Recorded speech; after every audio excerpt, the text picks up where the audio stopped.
আজকে একটা খুশি সংবাদ আছে, ভারতের জন্য বড় ভয়াবহ দুঃসংবাদ এটা। আমার নেত্রকোনার কৃতি সন্তান Lutfuzzaman Babar, we are looking for শত্রুস, বের হয়ে গেছে। নেত্রকোনার লৌহ মানব, সাহস আছে, 10 ট্রাক আর 20 ট্রাক লাগে আমরা আনবো ইনশাআল্লাহ। ভারতকে শায়েস্তা করবার জন্য হিন্দুত্ববাদীরা বাংলাদেশ দখল করবে। অপ্রিয় মুসলিম উম্মাহ, মুসলিম উম্মার যুবকেরা, তোমাদেরকে বলি, এটা আমাদের প্রাণের দাবি তোমাদের প্রতি। যদি বাংলাদেশকে দখল করা তো দূরের কথা, হিন্দুত্ববাদীদের চোখ যদি এদেশের ভূখণ্ডের উপর পড়ে, হিন্দুত্ববাদীদের বিরুদ্ধে দাঁত ভাঙা জবাব দেওয়ার জন্য তৈরি আছো তো ইনশাআল্লাহ? তৈরি আছো তো ইনশাআল্লাহ?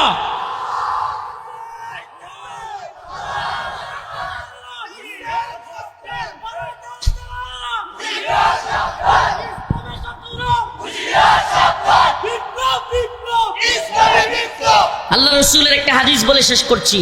ইসাবাতানে মিন উম্মতি, ইসাবাতানে মিন উম্মতি আহরাজাহুমুল্লাহু মিনান নার, ইসাবাতুন তাগজুল হিন্দা ওয়া ইসাবাতু মা ঈসা ইবনে মারইয়াম। সুবহানাল্লাহি ওয়া বিহামদিহি। আল্লাহ রাসূল বলেছেন, এটা অস্বীকার করবার সুযোগ নাই। কেন নাই?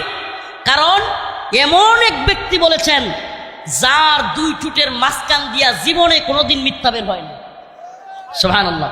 এটা শুধু আমরা স্বীকার করি না, মক্কার কাফের মুশরিকরা পর্যন্ত এ কথা স্বীকার করত।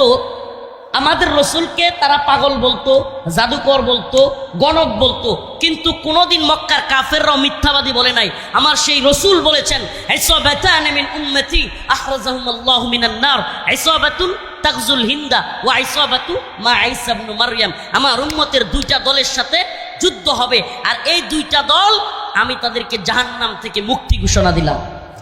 একটা দল ইসাবাতুন তাগজুল হিন্দা, হিন্দুস্তানের সাথে মুসলমানদের এক ভয়াবহ যুদ্ধ হবে, সেই যুদ্ধে শরীক হওয়া মুজাহিদ, সেই দলটা। প্রিয় হাজিরিন, আখিরি পয়গাম, সেই দলে আমরা শরীক হইতে রাজি আছি তো ইনশাআল্লাহ? মুসলিমদের দলে শরীক হইতে প্রস্তুত আছি তো ইনশাআল্লাহ? লিল্লাহি তাকবীর, লিল্লাহি তাকবীর। এই দিল্লি না ঢাকা, দিল্লি না ঢাকা,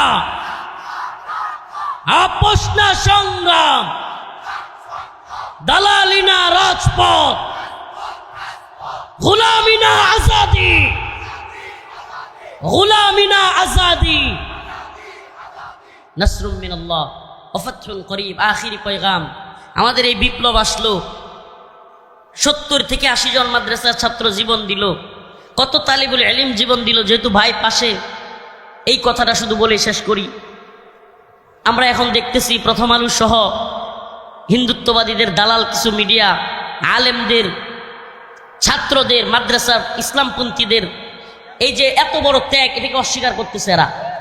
এবং এই বসেন, শেষ কথা, এরা শুধু অস্বীকারই করতেছে না, আলেমদেরকে বিভিন্নভাবে জঙ্গি, মৌলবাদী, উগ্রবাদী ট্যাগ দেওয়ার প্ল্যান এরা করতেছে। আমি আপনাদের মাধ্যমে, আমার প্রিয় ভাইয়ের মাধ্যমে আমি জানাতে চাই, এদেশে ইসলামপন্থীরা যে ত্যাগ হাসিনার সময় স্বীকার করেছে, হাসিনার সবচেয়ে বেশি রুশান হলে পড়েছে এদেশের আলেম ওলামারা। আমি নিজে ব্যক্তিগতভাবে, আমি আমার কথা বলি, আল্লাহ মাফ করুক, আমার ব্যক্তিগত জাহির করার জন্য এইগুলো বলতেছি না, কিন্তু আমি আমার কথা বলি। প্রায় 32 মাস জেল কাটছি, 32 মাস, প্রায় 3 বছর, 26 দিনের মতো রিমান্ডে ছিলাম। আমার উপর দিয়া সকল আলেমদের প্রথমে তো আমাকে ধরছে। এমন কোনো নির্যাতন নাই যেটা করে নাই, নির্যাতনের স্টিম রোলার বড় লম্বা, তারপরেও বের হইয়া চুপ থাকি নাই কখনো। ভাইয়েরা যখন ডাক দিছে, ওনারা হয়তো দেখছে কিনা ভিডিওতে, আমি সর্বপ্রথম এমন এক ছেলে যে কিনা লাইভে আইসা আলেমদেরকে, মাদ্রাসা ছাত্রদেরকে ডাক দিয়া বলছি, সবাই বের হয়ে আসো। এখন শাহাদাতের সময় ডাকাতে বাড়ি থেকে ঢাকার দিকে আসার পথে ছাত্রলীগের হামলার শিকার হয়েছি। যেখানে হামলার শিকার হয়েছি ওখানেই ছাত্রদেরকে নিয়ে ওদেরকেও হামলা করছি, থাইমা থাকি নাই।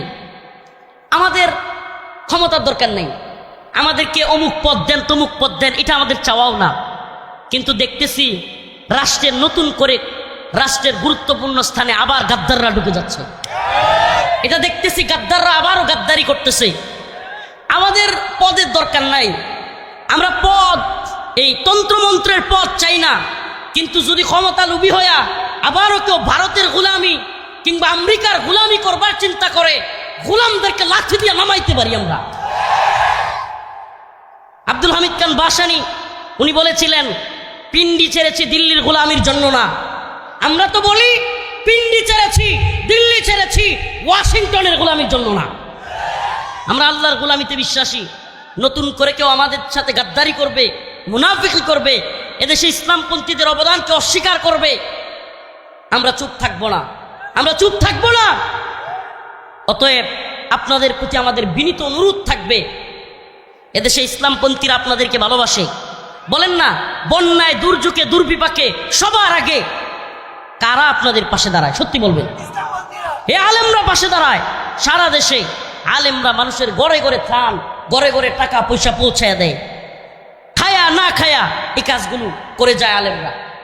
আলেম সমাজকে ভুল বুঝবেন না, আলেমদের সবাই ভালো এটাও বলছি না, সবাই খারাপ তাও তো না। কিন্তু আলেমবিহীন সমাজ কখনোই কল্পনাও করা যায় না। আলেমবিহীন সমাজ যেন ইসলামবিহীন সমাজ। কেননা আলেমদের ছাড়া আপনি মাসআলা মাসাইল ফতোয়া কার থেকে নেবেন? অতএব আলেমদের প্রতি বিদ্বেষ তৈরি করা, আলেমদেরকে জঙ্গি মৌলবাদী ট্যাগ দেয়া, এটা একটা ভারতীয় চক্রান্ত, এটা আমেরিকান চক্রান্ত। এই চক্রান্ত থেকে আল্লাহ আমাদেরকে হেফাজত করুক, বলেন আমিন। এবং সর্বশেষ কথা, বিপ্লব ধরে রাখা, বিপ্লব করার চাইতে আরো কঠিন। এই বিপ্লবকে ধরে রাখবার জন্য আমাদেরকে ঐক্যবদ্ধ থাকতে হবে, স্বতঃস্ফূর্তভাবে আমাদেরকে ওই বিপ্লবের যারা অগ্রনায়ক তাদেরকে সাপোর্ট করতে হবে। আল্লাহ পাক আমাদের সবাইকে ইসলামিক বিপ্লবের জন্য কবুল করুক, বলেন আমিন। কোরআনের বিপ্লবের জন্য কবুল করুক, বলেন আমিন। সুবহানাকাল্লাহুম্মা ওয়া বিহামদিক, আশহাদু আল্লা ইলাহা ইল্লা আনতা আস্তাগফিরুকা ওয়া আতুবু ইলাইক। সকলের কাছে দোয়া চেয়ে আমি বিদায় নিচ্ছি, দোয়া করে দিন। আলহামদুলিল্লাহি রাব্বিল আলামিন আর রহমানির রহিম মালিক ইয়াউমিদ্দিন ইয়্যাকা না'বুদু ওয়া ইয়্যাকা নাস্তাঈন আল্লাহুম্মা আরযুকনা শাহাদাতান ফি সাবিলিক আল্লাহুম্মা আরযুকনা শাহাদাতান ফি সাবিলিক। আয় আল্লাহ পাক পরওয়ারদিগারে আলম, আমাদের জীবনের জিন্দেগানের সমস্ত গুনাহ খাতা মাফ করিয়া দেন। আয় রব্বুল আলামিন, মাওলাই কারীম আল্লাহ, আপনি আমাদের আজকের এই প্রোগ্রামকে কবুল আর মঞ্জুর করেন। রব্বুল আলামিন, ফিলিস্তিনে যুদ্ধবিরতি হয়েছে আল্লাহ, আয় আল্লাহ ফিলিস্তিনের মুসলমানদেরকে হেফাজত করেন আল্লাহ। আয় আল্লাহ কাশ্মীর, আরাকান, উইগুর, আল্লাহ মায়ানমার, মালি, সোমালিয়া, ইয়েমেন সহ সিরিয়া, লিবিয়া সহ সমস্ত ভূখণ্ডের মুসলমানদেরকে হেফাজত করেন। রব্বুল আলামিন আল্লাহ আমাদেরকে দ্বীনের জন্য কবুল আর মঞ্জুর করে নেন। আল্লাহ আমাদেরকে দ্বীনের পথে শহীদ হিসেবে কবুল করেন। আয় আল্লাহ আমাদেরকে নামাজি বানায়া দেন, দিনদার পরহেজগার মুত্তাকি বানায়া দেন। আয় আল্লাহ আমাদের যাদের বাবা নাই মা নাই তাদের বাবা মার কবরকে জান্নাতের বাগান বানায়া দেন। রব্বুল আলামিন আল্লাহ আমাদের গুনাহগুলিকে মাফ করে দেন। রব্বুল আলামিন আল্লাহ, আল্লাহ জুলাই বিপ্লবে যারা শহীদ হয়েছে তাদের শাহাদাতকে কবুল আর মঞ্জুর করেন। আল্লাহ আমার ভাই সাইফুল ইসলাম আলিফ, আল্লাহ হিন্দুত্ববাদী ইসকনের আঘাতে আল্লাহ শহীদ হয়েছে, আল্লাহ তার শাহাদাতকে কবুল আর মঞ্জুর করেন। আল্লাহ আমাদের ভাই, আল্লাহ যত ভাইরা দ্বীনের জন্য দেশের জন্য আন্দোলনে গিয়ে শহীদ হয়েছে আল্লাহ সবাইকে আপনি মাফ করে দেন। রব্বুল আলামিন আল্লাহ আমাদের মধ্যে যাদের বাবা নাই, যাদের মা নাই, তাদের কবরকে জান্নাতের বাগান বানায়া দেন। সুবহান রাব্বিকা রব্বিল ইজ্জাতি আম্মা ইয়াসিফুন ওয়া সালামুন আলাল মুরসালিন আলহামদুলিল্লাহি রাব্বিল আলামিন।